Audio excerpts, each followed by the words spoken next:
Officers of the Revachol Citizens Militia. The man in business casual removes his cufflinks. My name is Charles Vildrouin, and I am an official with the coalition government. I work for the Institute of Price Stabilité on assignment from Sur-la-Clé. I heard you talking to my friend outside. Very good. Super.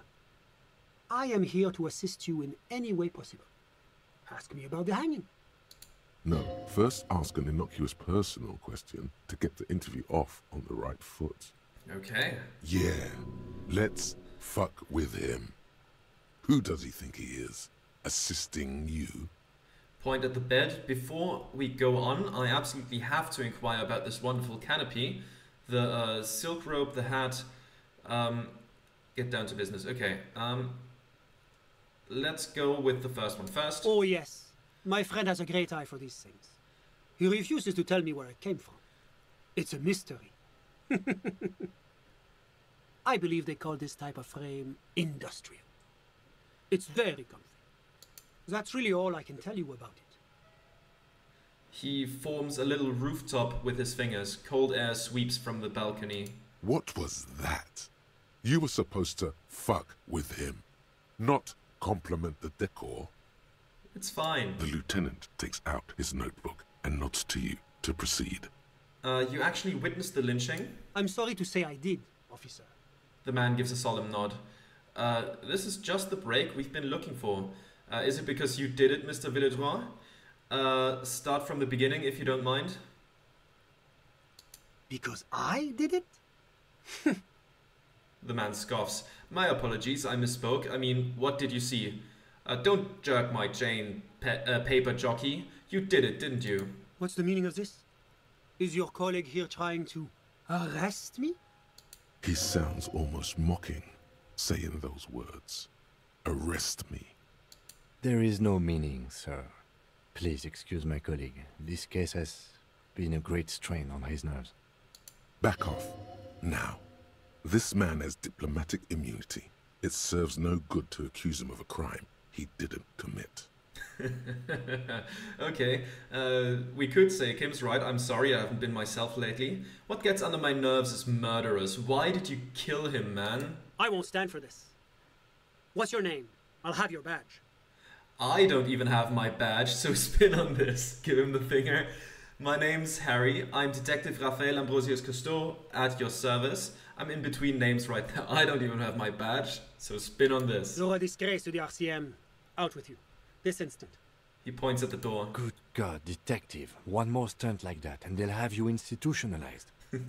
Now let's go, before you get us into any more trouble.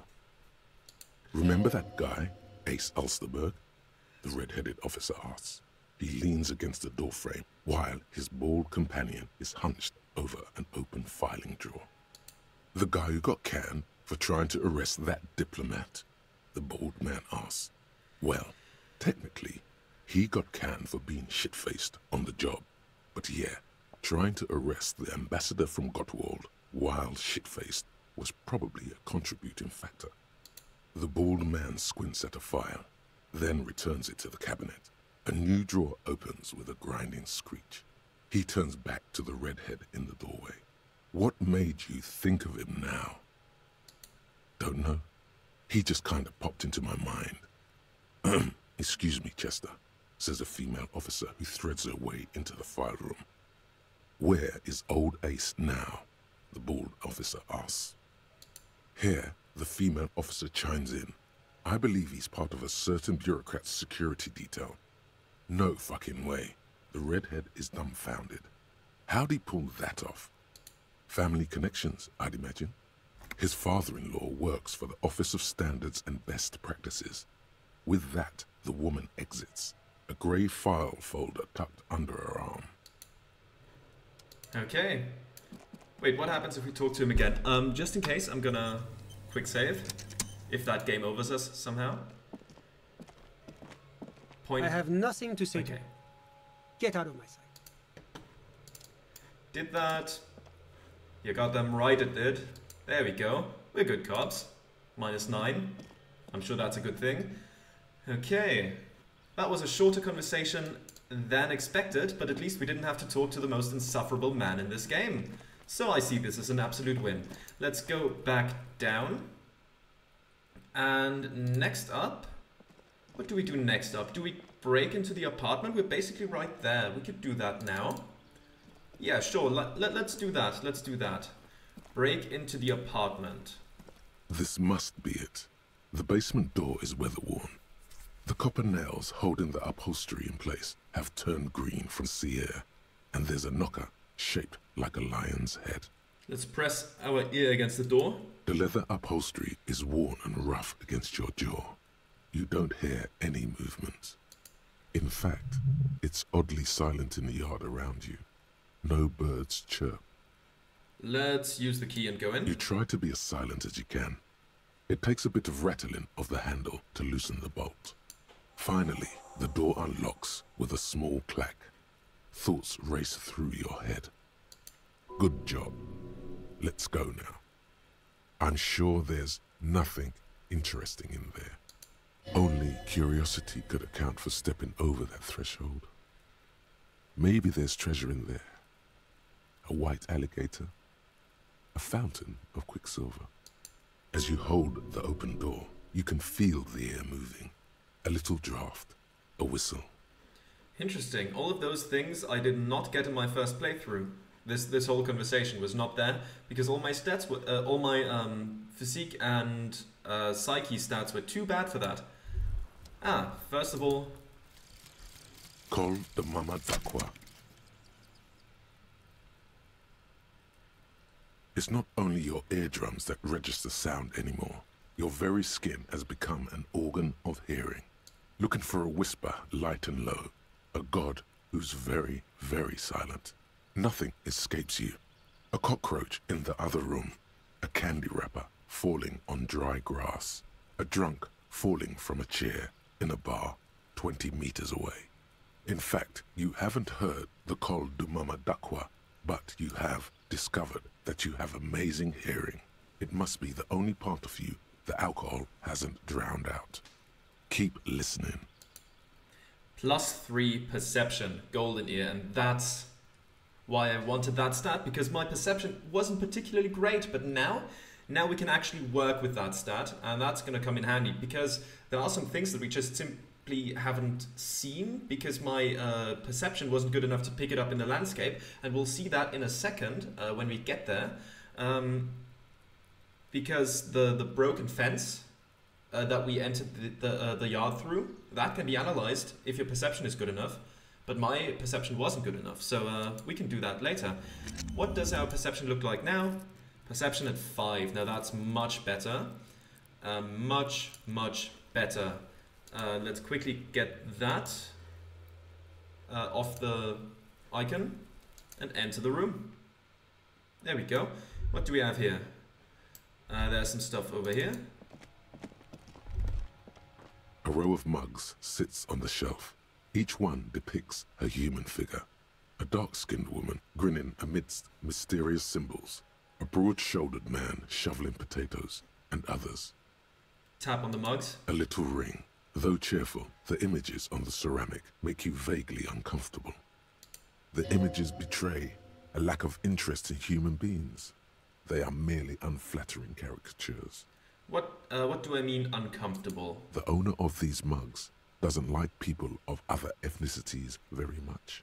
Typical asshole. Come on, it's just a bit of fun with a pinch of truth. People have the right to make fun of each other in a free world.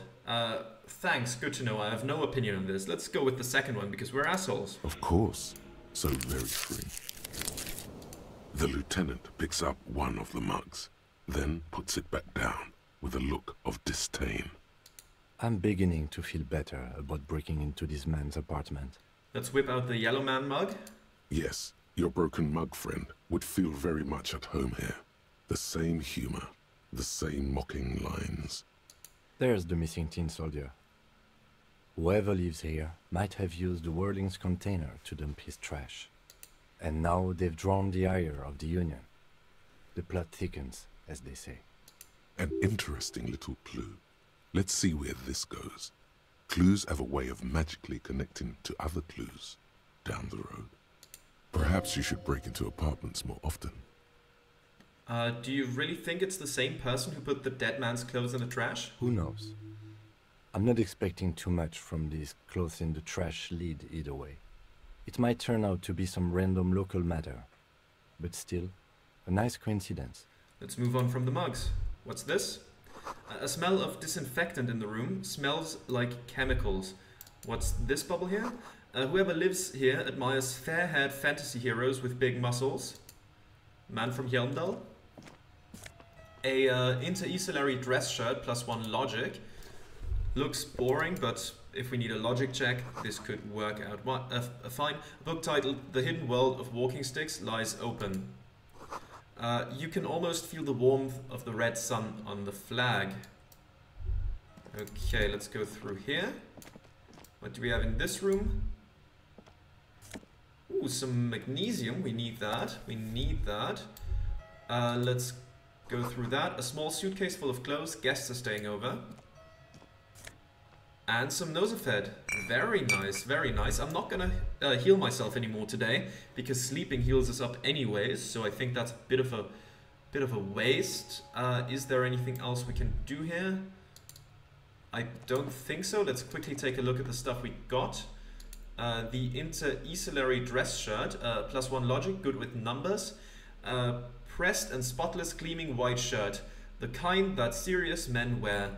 At serious inter-esalary offices, not yet piss-soaked or cum-stained. Okay, we're not gonna put on shirts though because our physical instrument is getting a buff. So that'll have to wait for times where we need additional logic for skill checks. Let's go out here. Okay, there we go. I don't think there's anything else we need to do in this yard. So let's keep moving. Kuno S. Are you trying to sneak up on me? Come to slit my throat in my sleep? Pig's come to take me out. Trying to snuff me out. No, why would you even say that? Are you sleeping right now? I'm sorry for sneaking up on you. Are you sleeping right now? Don't get fucking clever with me, pig. You think you're so clever. She hisses. Okay, let's keep going then. This we still need the fuel oil for. Then we can make a painting, but I'm gonna wait for something. Because I don't know if we can... there's different things you can paint on there. And there's one thing that I want to paint on it, but I don't think you can do that until something else happens, so I'm gonna wait for that first. I know I'm being vague here, but you know how it is. Right, we also should probably keep that equipped, just so we can pick up bottles.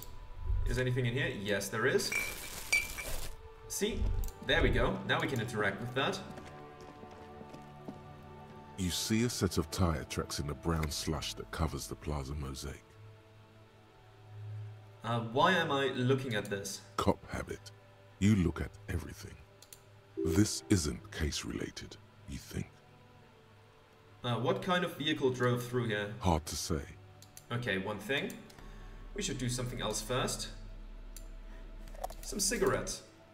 Right, of course. That little inventory bug. There we go. Let's light up some cigarettes. And try that again. Oh, well, let's see how... You see a set of tire tracks in the brown slush that covers the plaza mosaic. Let's try it. The tire tracks were left here by an unknown event that took place some days ago. It's a message, written in the language of burnt rubber. Hell yeah. Some of that rubber stuck to the tiles right in front of the whirling in rags. This is point A. The driver started there. Okay. And then accelerated straight into the fence. What happened next? The driver proceeded to back out of the yard, barely stopping before hitting the adjacent building. Before heading south. Must have been in a hurry. A car drove through the fence.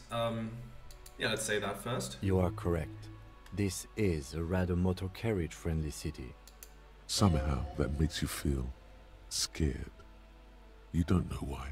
Is this connected to the case? I'm not sure. There are plenty of traffic accidents waiting to happen in Martinez. With a jam right here on the roundabout. I would keep them separate. You could follow the track south. There seems to be a canal there. See where they went, if you find the time. This is the point of departure of the vehicle that crashed into the Samaran butter sign. That's plausible. A similar reckless abandon seems to be in evidence. I think I got it. Okay, there we go. And we didn't even see that because our perception was too low. I think with perception 1 you don't even see the tire tracks. Do we have the skills to try that again? There are several footprints in the mud, left by work boots. Anywhere from 6 to 12 pairs have walked here. Her prints near Video Revachol. Okay. Vague stuff, but let's go for it. Get an exact count. Maybe more than 12. No. 8 pairs of boots have shuffled back and forth in the mud. Let's go over them one by one. 1. Standard work boot. Steel reinforced toes, number 46. 2. Standard work boot. Steel reinforced toes, number 44. 3. Hobnailed work boot. Steel reinforced toes, number 43. 4. Standard work boot. Number 45 or 46? Wait, which is it? You don't know. It's a miracle you can tell the prints apart as it is. The cold must have preserved them. Count more. 5. Another standard work boot. Steel reinforced toes. Number 44. 6. An aberration. Light as air. Even pace. Same make of boot, but number 41. Male or female? Impossible to tell. Could also have been an adolescent. The gait is undeveloped. I'm pretty good at this, ain't I? You're not bad. It's as if the whole world darkens. Everything else has a thin film of unimportance on it. And the tracks burn in the middle of it, in a strange, beautiful way. Let's count the rest. 7. The glowing outline of a standard work boot, number 46. But the imprints are twice as deep as the others. The weight exceeds 200 kilograms. 8. And yet another standard work boot, number 44. There's an aberration in the pattern of the sole, however. The right sole is smoother, more worn. How many? The lieutenant has been tracking your eye movements. 400 million. I counted 20. I take it it's less than that. I never got the hang of it. Hyperopia. Do you see anything out of the ordinary? Light step number 41 shoe. A woman? Or a kid? Could be a kid. Okay. How do you know? He knows it's hard to discern sex from a person's gait. I'm just saying random things while looking at holes in the mud. I have no idea where any of this is coming from. That's okay. Go on. A heavy one, 200 kilograms imprint. 200? This could be the combined weight of 2 people, one carrying the other. Let's say a heavily built worker carrying a soon-to-be-dead man who's tied up. He might be right. 200 kilograms of living weight is unlikely. One of them was carrying him over. Maybe it was a giant. It could have been an extremely obese person. I don't know. Maybe it was a giant. Maybe it wasn't. There is real, palpable excitement in his voice at the prospect of it not being a giant. I was thinking it was the giant of Kokkonur. But maybe it was. Just imagine it. A giant man at least 2.5 meters tall. You're right, it probably wasn't. I was thinking it was the giant of Kokkonur. And I was thinking it wasn't the giant of Kokkonur. It could have been an extremely obese person. A morbidly obese 250 kilogram man? Let's say it is a very low probability. I'm thinking maybe there's a more commonplace explanation. I don't know. I do. One of them carried him over. An aberration. One soul is smoother than the other. Interesting. Let's name it the old soul. Do you have any ideas, Lieutenant? Someone operating a workbench with a pedal? Like a joiner at the harbor. Or maybe a drummer? He regrets it the moment he says it. A drummer? That's stupid. So one of the people we are looking for is a drummer. Don't say anything, just nod. A drummer? That's stupid. A drummer only uses their right foot for the kick drum. You're right, it's stupid. Perhaps it could be a driver. A driver would wear out their right shoe before the left. The accelerator is on the right. Not thoughtfully. I was actually thinking the exact same thing. Interesting. If only I had come up with that idea. Let's pretend like we thought of that as well. He doesn't seem to hear you, looking south toward the traffic jam instead. The machines are silent. The engines are all turned off. We should keep our eyes open around the traffic jam. See whether anyone strikes out as a potential suspect. Seems prudent, no? Yes, prudent. I'm not sure. We don't want to attract too much attention. I guess I'll go with the second one. You're right. Let's keep a low profile. The lieutenant writes something down in his notebook, then reverts to the tracks in the mud. How old do you think these tracks are? A week, maybe? 7 days would fit the time frame provided to us by the caller, who reported the hanging. It is not impossible. How do you know? I pulled last week's forecast for coastal Havashol. 7 days below freezing. The day before, the day of his hanging, was the last warm day. Correct again. Sub-zero temperatures would preserve the tracks in a good state. The commotion here could have taken place a week ago. What do you think happened here? What do I think? A mob of people brought something heavy to the tree. One of them was carrying the victim. They shuffled around, especially under the tree. Then, after hoisting him up, they stood in a semicircle facing his direction. At first glance, this appears to be a lynching. Indeed. They all stood in a row here and looked at the tree. We've been through all of it. Okay. We should talk to Kuno. Also, you know, this hat, reaction speed in favor of rhetoric. If we're gonna be assholes, let's be assholes in that way too. Let's talk to Kuno. Come on. Actually meant to click on Kuno here. There we go. You missed a good show before. A kid came by and completely fucked the tree to pieces. He fucked the tree up! Fucked it good! It was porno! This is all so superficial, kids. The race mystery runs deeper than you could ever understand. I wish I could have been here to see it. Now I have some questions. Let's go with the first one. What is this shit? Talk normal to Kuno? You got your fuck bag down? The huge kipped made him his bottom kipped, Kuno! Stay away from him! Kuno, I found your shack. Yeah, did you fuck in there? What was with the pig head?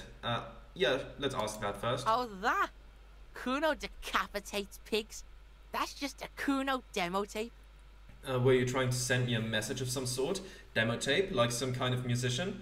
A cool pig head, I like it, I got one too. This one, point to your head, is shit. Forget it, I'm not saying those things. Let's go with this one. What? What is this shit? Fucking on yourself. This is weird level shit. Kuno doesn't go there. Fuck your shit back to normal. What is this? Well played. No one saw that coming. I mean, that is true. I found a plate covered with powder residue. Know anything about it? That's where Kuno gets his daily hit of electric. Kuno Shazam. Kuno rides the fucking lightning in there, pig. What's with the tube of magnesium, Kuno? It's a vitamin, pig. Don't you know anything? He looks at you like you just pointed at the sun and asked what it was. You could use some. Okay, endurance failure actually. Oh yeah, because a thought of ours is lowering our endurance. It's magnesium, right? Yeah, it's the mag. You fucking need that shit to stay on top of your game. Kuno goes through like a tube a day, rips mag like a motherfucker, and you could use a bottle. Oh, don't teach him, Kuno! He's gonna use it against you, Kuno! I know all about magnesium. I rock it all the time. I really do. You're not getting this, pig. It completely takes away the hangover. It's like you didn't do anything. Like you stayed home playing with your choo-choo. He looks at you, eyes bulging. Fuck you, pig! Don't do mag! You're gonna OD and you're gonna fucking die! I've heard enough of this. Good call, Pigmeister. Don't come and talk to Kuno about his kingdom. Okay. We could talk... Crime scene, yeah. The kingdom of Kuno. The fuck do you want with it? Wait. Yeah, whatever. Oh, Kuno doesn't give a shit. The body, of course. The body. The fuck about it?